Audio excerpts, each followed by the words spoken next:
নমস্কার। আমি ডাক্তার সুমন কাঞ্জিলাল।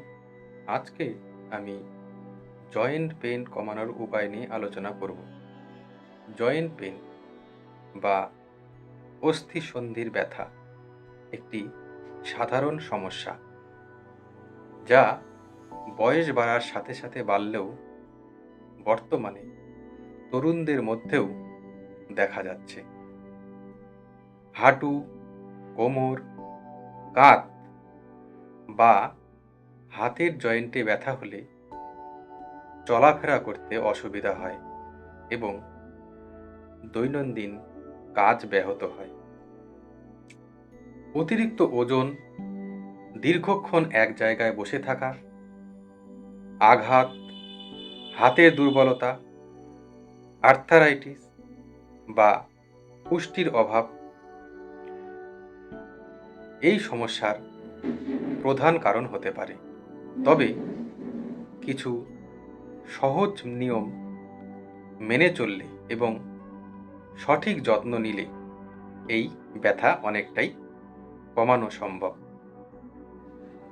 প্রথমত, নিয়মিত হালকা ব্যায়াম বা স্ট্রেচিং করা অত্যন্ত জরুরি, কারণ এতে জয়েন্ট নমনীয় থাকে এবং রক্ত চলাচল বাড়ে।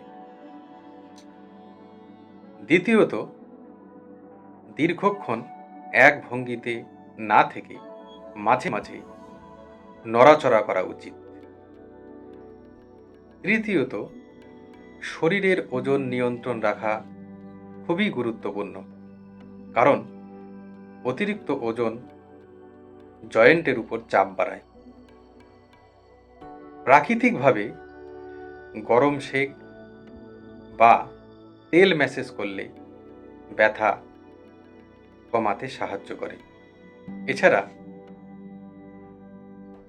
তিল তেল খুবই একটা গুরুত্বপূর্ণ তেল। এই তিল তেলটা ম্যাসেজ করলে ব্যথা দারুণভাবে কমে। এছাড়া যারা তিল তেল পাবেন না, তারা সরিষার তেলকে ব্যবহার করতে পারেন। সরিষার তেলের সঙ্গে আপনারা আদা, রসুন ইত্যাদি মিশিয়ে একটু গরম করে তা কোনো বোতলে ভরে রাখলে, সেটা প্রতিদিন যদি ব্যথার জায়গাটায় দেন, তাহলে আস্তে আস্তে সেই ব্যথাটা অনেকটাই কম হবে, কিন্তু পুরোপুরিভাবে যাবে না, কারণ বাহ্যিক ব্যবহার করলে এগুলো পুরোপুরি সারে না, কিছুটা কমে থাকে মাত্র। এর পাশাপাশি আপনাদেরকে পুষ্টিকর খাবার যেমন দুধ, ডিম, শাকসবজি এবং ক্যালসিয়াম সমৃদ্ধ খাদ্য নিয়মিত খাওয়া উচিত।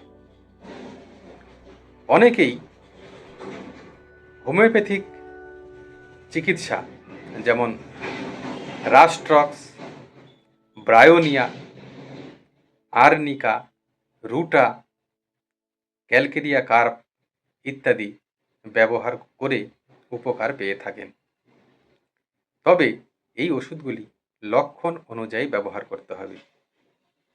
যদি লক্ষণ থাকে তবেই আমি যে ওষুধগুলোর নাম করলাম সেগুলো খুব দারুণভাবে কাজ করবে, কিন্তু যদি লক্ষণ না মেলে তবে আপনারা এই ওষুধগুলি ব্যবহার করবেন না, কারণ এই ওষুধগুলি যদি আপনারা ব্যবহার করেন তাহলে উপকারের থেকে ক্ষতিই বেশি হবে। যাদের কোনো সমস্যা, মানে এইরকম জয়েন্ট পেনের সমস্যা হয়, তবে আমাকে কমেন্ট করবেন।